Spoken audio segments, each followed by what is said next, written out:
This is where you can connect your solar, portable solar. Ah. So that goes right straight to the battery. So buy a portable one, plug it in here, goes right straight to the batteries, okay? That way you can point it at the sun all day too. Yeah. Makes a little more sense to me. Here, they give you a battery disconnect. That's this black switch here. Yeah. That would be when you're storing it during the winter. If you're not able to plug it into power while you're storing it, you can disconnect your batteries right there. Most people leave it on when they're plugged in and off if they're not plugged in. In the bathroom, there's a GFI that controls this outlet and all the outlets inside the trailer, okay? So if this doesn't work, go to the bathroom GFI. This is the satellite connection, and this is the cable TV. So here's your 30-foot of power cord. When you're plugged in, it lights up the blue light here, as well on the other end.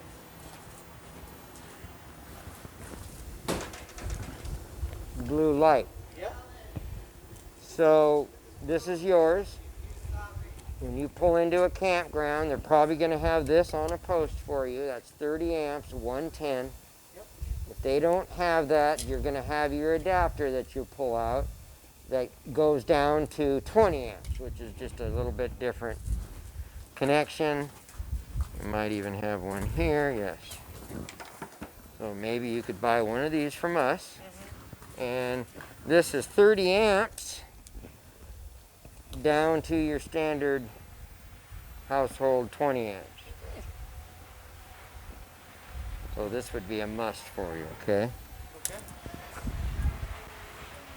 So all you have to do when you get this thing out is just unthread it, give it a little twist, and pull it off. The bottom one has an L shape to it. Yeah. Here as well on the bottom. Just line that thing up, push it in, give it a little twist to lock it on there, and then if you'd like, you can thread it on place. So we'll be putting this up in the front for you. Okay. Maybe get yourself a gunny sack or something for it specifically, Yes. because a lot of times when you put it away, it's not clean, right?